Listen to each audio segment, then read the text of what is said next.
Hello students, ये chapter का ये लास्ट वीडियो है। यहाँ पर हम देखने वाले हैं sum number 7 question number 4। Total asset of firm at the time of dissolution is 2 lakh, out of which 40% are current asset including cash 10,000, 120% realise from fix asset while 80% realise of current asset. Pass the general entry. तो सबसे पहले हम क्या करेंगे, जो total asset दी है उसको लिखेंगे। टोटल असेट कितनी दी है 2 लाख, तो हमारी टोटल असेट कितनी हो जाएगी 2 लाख। फिर उसमें से 40%, तो 2 लाख का 40% मतलब कितना हो जाएगा 80,000। तो 80,000 हमारी कौन सी असेट है, करंट असेट। उसमें से 10,000 कैश है। तो एक बात आप याद रखना, कैश को कभी रियलाइज़ करते नहीं है, मतलब कैश को हम उसमें से क्या कर देंगे माइनस। तो माइनस 10,000, तो कितने बचेंगे टोटल 70,000। ये 70,000 हमारी कौन सी असेट हो गई, करंट असेट्स।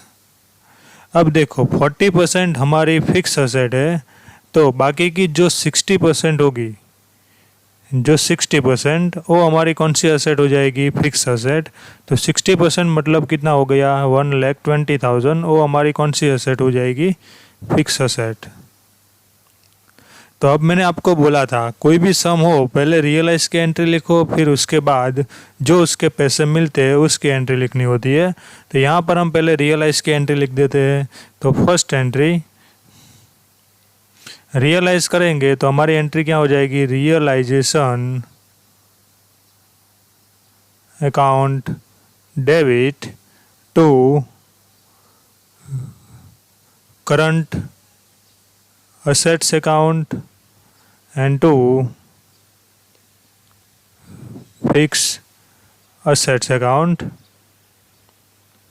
करंट असेट में कितना आएगा 70,000, फिक्स असेट में कितना आएगा 1,20,000, और टोटल कितना हो जाएगा 1,90,000।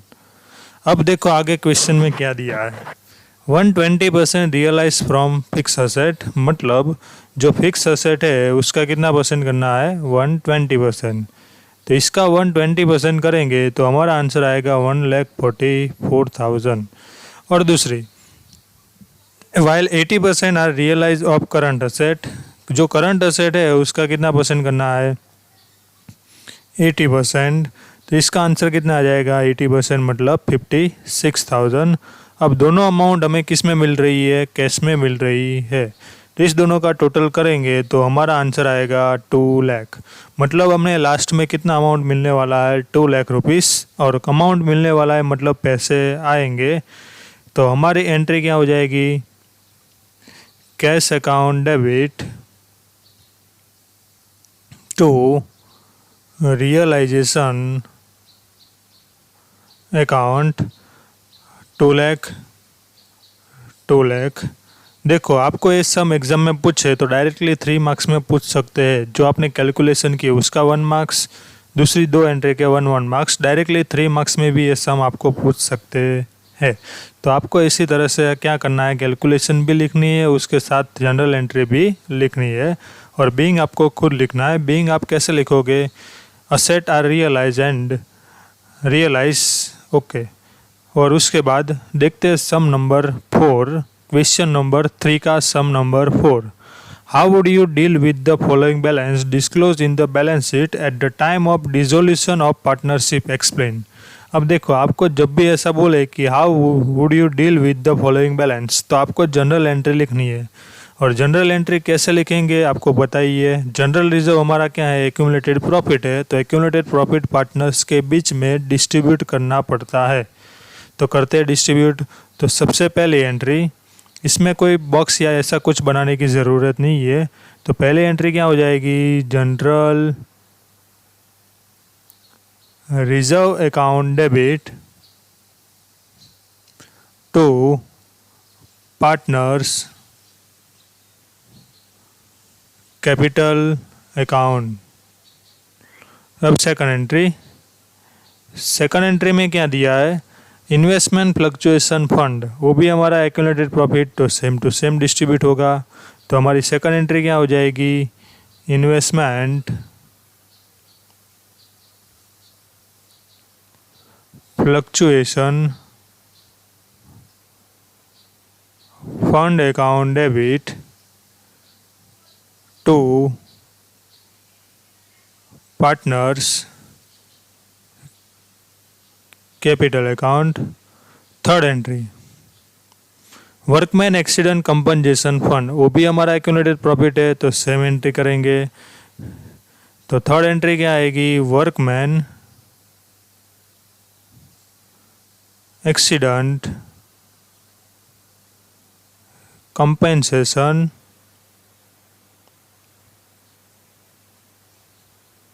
Fund account debit to partners capital account. Fourth entry, fourth दिया है प्रोविडेंट फंड। प्रोविडेंट फंड हमारा प्रोविज़न है, तो प्रोविज़न मतलब liability, one types of liability. तो लायबिलिटी को रियलाइज कहाँ पर करेंगे, रियलाइजेशन अकाउंट में, credit side.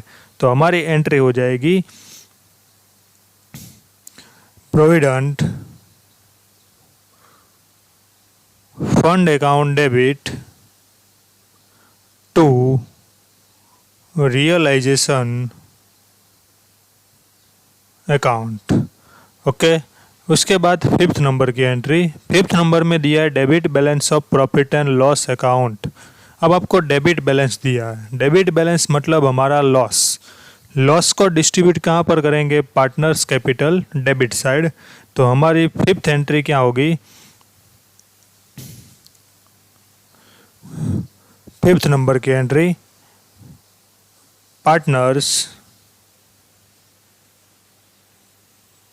Capital account debit to profit and loss account. इसी तरह से एंट्री करनी है, डेबिट बैलेंस हो तब।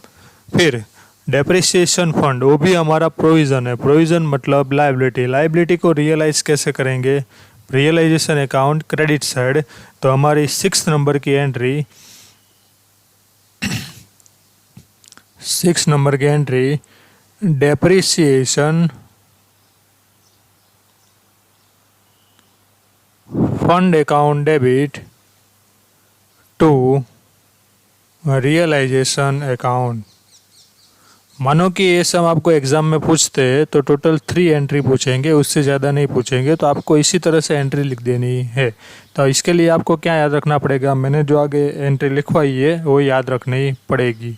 अब इस चैप्टर का लास्ट सम वो थोड़ा अलग सम है, तो कैसे करेंगे वो बता देता हूँ। Total asset are 1,50,000 of firm A and B were cash of ₹10,000 included. Net asset of the firm are 1 lakh. The ratio of capital and reserve is 4:1. The capital of A is more than B by 20,000. A की capital 20,000 B से ज़्यादा है. Loss of realization account is 20,000. Firm is dissolved.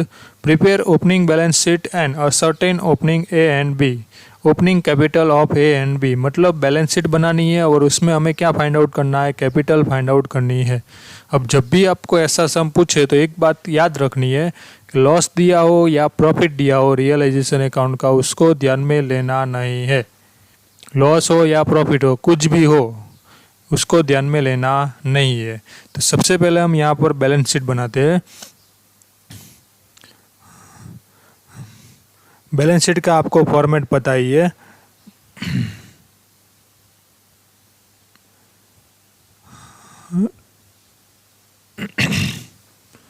Liability rupees, asset rupees,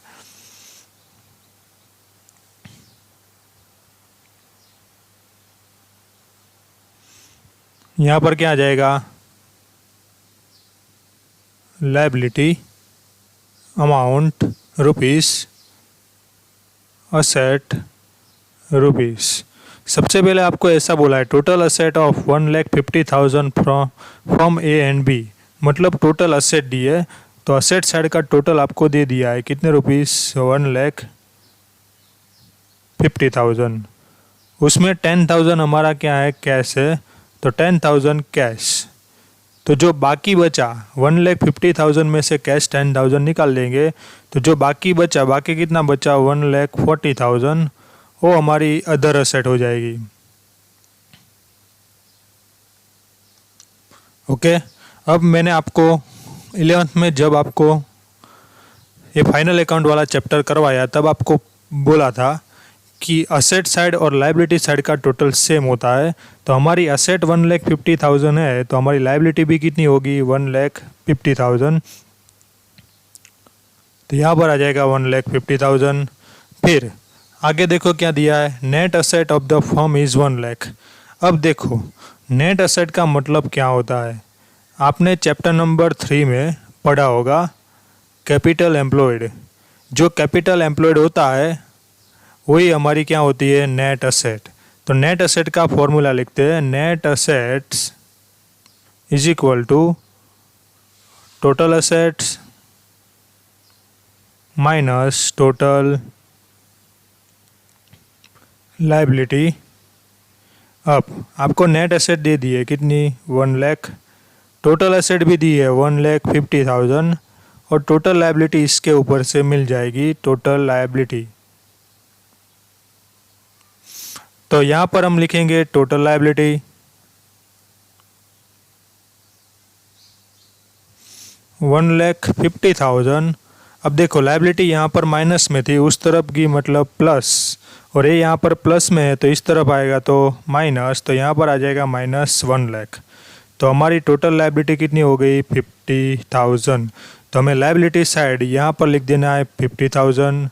ये हमारी क्या हो गई liability. Okay, अब देखो सब में आगे क्या बोला है, द कैपिटल एंड रिजर्व। अब जो बचा है वो हमारा क्या है कैपिटल और रिजर्व। तो यहाँ पर हमें बैलेंस शीट में पहले लिख देना है कैपिटल, दो पार्टनर है ए और बी, और दूसरा क्या है रिजर्व, उसका आपको रेशियो दे दिया है। तो रेशियो कितना दिया है 4:1। तो यहाँ पर हम लिखेंगे कैपिटल एंड रिजर्व 4:1, मतलब 4 हमारी कैपिटल है तब रिजर्व कितना है 1। अब देखो लायबिलिटी आई 50,000 और टोटल लायबिलिटी है 1,50,000। तो जो बचा कितना बचा 1,00,000। तो 1,00,000 हमारी क्या हो जाएगी कैपिटल प्लस रिजर्व। अब इसको दोनों को डिस्ट्रीब्यूट कर देते हैं। तो पहले हम फाइंड आउट कर लेते हैं capital. Capital is equal to 1,00,000 into 4/5। क्यों, दोनों का टोटल कितना हो जाएगा 4/5, तो ये कितना आ जाएगा 80,000। और रिजर्व कितना होगा 1,00,000 इंटू 1/5, आंसर कितना आ जाएगा 20,000। तो यहाँ पर रिजर्व आ जाएगा 20,000 और यहाँ पर आ जाएगा 80,000।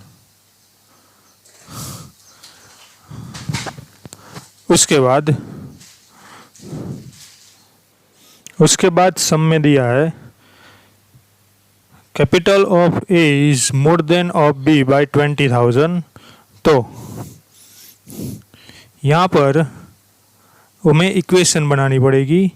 इक्वेशन क्या बनेगी, capital A is more than of B by ₹20,000। तो हमें यहाँ पर किससे बोला है बी से बोला है, तो बी को हम एज्यूम कर लेंगे। सपोज